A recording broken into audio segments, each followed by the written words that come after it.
Hi friends, අපි කතා කරමු Apple iPhone 12 Pro Max 2020 කියන මෙන්න මේ ෆෝන් එක ගැන. මේක පරණ ෆෝන් එකක්. අපි කතා කරමු මේක 2026ට ගැලපෙනවද? 2026 මේක ගන්න හොඳ ෆෝන් එකක්ද කියලා. එහෙනම් අපි යම් වීඩියෝ එකට. මම හිතුවා ෆෝන් එකේ ප්‍රධාන කාරණා දෙකක් ගැන විතරක් කතා කරන්න.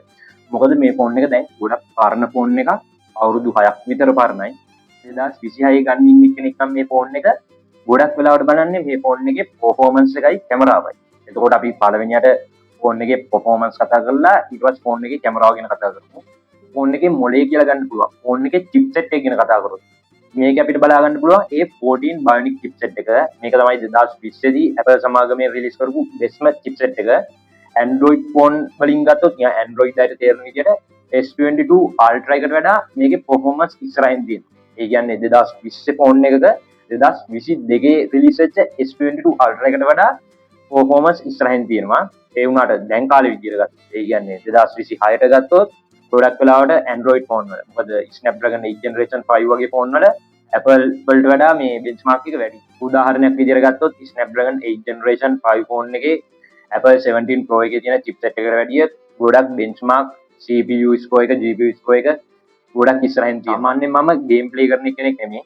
ඒ වුණාට මම මේකේ මුල් කාලේ ෆෝන් එක ගත්ත මුල් කාලේ game play කරලා තියෙනවා. එතකොට දැන් මේ ෆෝන් එකේ ඇත්තටම ගේම් නෑ. මේ ගේම් ගැන කතා කරොත් ඒ කාලේ මම PUBG Call of Duty high setting දාලා සෙල්ලම් කරේ නෑ. සාමාන්‍ය normal setting වල පැයක් විතර වගේ තමයි මුල් කාලේදී සෙල්ලම් කරේ. සාමාන්‍ය ෆෝන් එක රත් වෙනවා. ඉඳලා හිටලා lag එකක් බලන්න. හැබැයි ගේම් ප්ලේ කරේ නැති වුණාට මම මේ ෆෝන් එකේ වීඩියෝ එඩිටින් කරනවා. සාමාන්‍යයෙන් මම මේ ඔක්කොම වීඩියෝ එඩිට් කරන්නේ InShot පාවිච්චි කරලා. ඉස්සර CapCut පාවිච්චි කරා. CapCut පාවිච්චි කරද්දී එහෙම ෆෝන් එක හිටපු ගමන් ස්ටක් වෙලා lag වෙන්න ගන්නවා. ඉඳලා හිටලා වෙනවා. ඒ කියන්නේ බොහොම කලාතුරකින් වෙන්නේ. InShot එකේදී මට ඒක තාම බලා ගන්න දුන්නේ නැහැ. මොකද මම InShot පාවිච්චි කරන්න ගත්තේ මේ ළඟදී. මොකද CapCut එකේ storage එක ගොඩාක් පිරීලා තිබ්බා ඒ කාලේ ඉඳන්. එතකොට මේ ෆෝන් එකේ TikTok, Facebook, YouTube daily use කරන normal app shape එකේ පාවිච්චි කරන්න පුළුවන්. ඒව නම් lag වෙලා නැහැ. සාමාන්‍යයෙන් ඔයගොල්ලෝ call එකක් ගන්න TikTok, එතකොට Facebook, Instagram normal use කරන කෙනෙක් නම් 2026ටත් මේ ෆෝන් එක recommend කරන්න පුළුවන්. ඊළඟට මේ ෆෝන් එක ගන්න ඉන්න අය තියෙන ලොකු ප්‍රශ්නයක් තමයි මේ ෆෝන් එකේ update. මේ ෆෝන් එක රිලීස් වුණේ 2020. Apple ලා කියන්නේ format ඒගොල්ලෝගේ ෆෝන් එකට අවුරුදු 5ක range එකට update දෙනවා කියලා. ඒත් දැන් මේ ෆෝන් එක 2026. එතකොට අවුරුදු 6ක්. මම හිතන්නේ iOS 27 වගේ වෙනවා. තව එක update දෙකක් නම් විශ්වාස කරන්න බෑ. උඩරිම තව එක update එකක් එන්න පුළුවන්.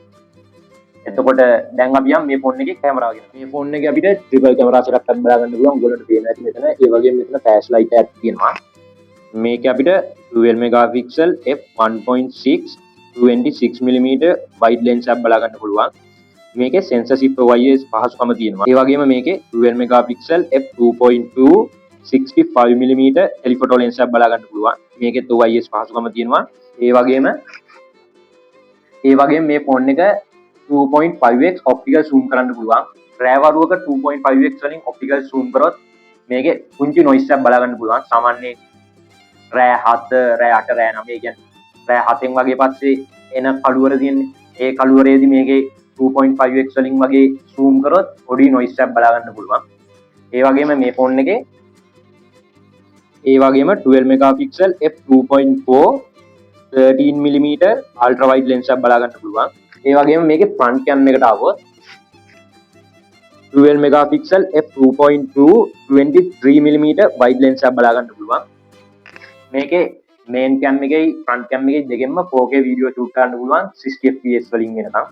හරි දැන් camera specs කතා කරානේ. මම මේ ෆෝන් එකෙන් ගත්ත video sample ටිකකුයි photo sample ටිකකුයි දාන්නම්. ඔයගොල්ලන්ට දැන් ඒවා ටික බලා ගන්න පුළුවන්.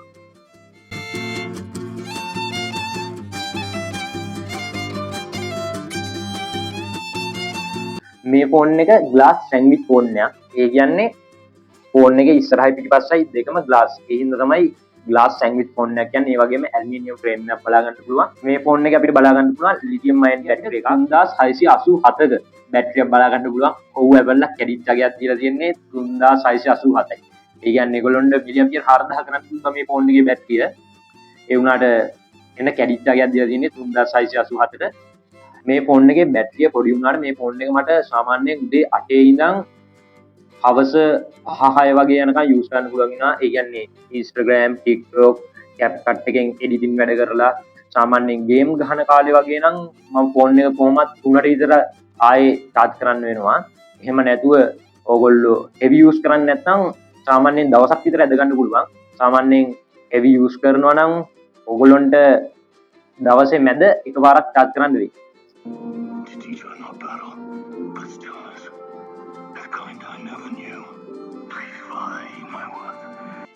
ඔගොල්ලන්ට දැන් පෙවුන වීඩියෝ එකේ ඩිස්ප්ලේ එකට වඩා මේකේ ඩිස්ප්ලේ එක ගොඩක් quality. මොකද මගේ ෆෝන් එක කැඩිච්ච හින්දා මම මගේ mid range ෆෝන් එකකින් මේ සම්පූර්ණ වීඩියෝ එක කරන්නේ ඊළඟ මාස ෆෝන් එකක් ගන්න බලාපොරොත්තු වෙනවා. එතකම් මේ ෆෝන් එකෙන් තමයි කරන්න වෙන්නේ. එතකොට ඊට වඩා මේකේ ඩිස්ප්ලේ එක ගොඩක් quality. මේක අපිට 6.7 inches ඩිස්ප්ලේ එකක් බලා ගන්න පුළුවන්. සාමාන්‍ය වීඩියෝ එකක් බලද්දි එහෙම හොඳ එක්ස්පීරියන්ස් එකක් ගන්න පුළුවන්. ඒ වුණාට මේ අවුරුද්දේම 2020 ආව S20 Ultra එකේ S21 Ultra එකේ වගේ punch hole එකක් තියෙන හින්දා එතකොට ඒකේ ස්ක්‍රීන් එක ගොඩක් මීට වඩා පේනවා. එතකොට මම නම් මූවි එකක් බලනකොට එහෙම මට නම් ෆෝන් එකක් තෝරගන්න කිව්වොත් අනිවාර්යයෙන්ම මම මේ ෆෝන් එක තෝරගන්න නැති වෙයි. මොකද මේ ෆෝන් එක දැන්ට මං හිතන විදිහට මාකට් එකේ යන්නේ 1,40,000කට වගේ. ඒ ප්‍රයිස් රේන්ජ් එක යන හොඳම ඔප්ෂන් එක තමයි S23 එක. S23 එක නෙමෙයි S23 Ultra එක. දැන් කට්ටියට ප්‍රශ්නයක් එයි ඇයි මම මේ ෆෝන් එක ගත්තේ S23 Ultra එක කියලා. මම මේ ෆෝන් එක ගත්තේ මම මේ ෆෝන් එක ගන්නකොට S23 Ultra එක තිබ්බේ නෑ. තිබ්බත් මේ ෆෝන් එකට වඩා ගොඩක් ගණන් S23 Ultra එක. දැන් මේ ෆෝන් දෙකම same price ගියාට ඒ කාලේ S23 Ultra එක මීට වඩා ගණන්. ඒ වුණාට මීට වඩා හොඳ ඔප්ෂන් එකක් තමයි S23 Ultra එක. මොකද මීට වඩා කැමරා ක්වොලිටි එකත් ඇත්තටම හොඳයි. ඒ වගේම benchmark performance හැම අතින්ම S23 Ultra එක මීට වඩා හොඳයි. ඩිස්ප්ලේ එක හැම අතින්ම selfie cam එක ඕගොල්ලන්ට මෙච්චර fast face unlock බලා ගන්න බැරි වෙයි. ඒ වුණාට fingerprint තියෙනවා. ඒක ඇත්තටම මට හොඳයි මීට වඩා. මොකද මම දැන් ලබන මාසේ ගන්න ඉන්නේ S24 එකක්. සාමාන්‍යයෙන් අවුරුදු 7කට අප්ඩේට් වෙනවා. ඒකත් මීට වඩා අඩුයි. S24 ෆෝන් එකත් මීට වඩා අඩුයි. සාමාන්‍යයෙන් S24 එකේ මීට වඩා ගොඩක් ලොකු performance බලා ගන්න පුළුවන්. benchmark එක මීට වඩා ගොඩක් වැඩි. මීට වඩා ගොඩක් සුපිරි performance S24 එකෙත් බලා ගන්න පුළුවන්. S24 එක මීට වඩා ගානෙනුත් අඩුයි. මං හිතන්නේ මම S23 Ultra S24 වගේ ෆෝන් එකක් තියෙද්දි මේ ෆෝන් එකකට යයි කියලා මේ අවුරුද්දේ. එහෙනම් මේ වගේ අලුත් වීඩියෝ එකකින් අපි ඉක්මනට මුණ ගැහමු.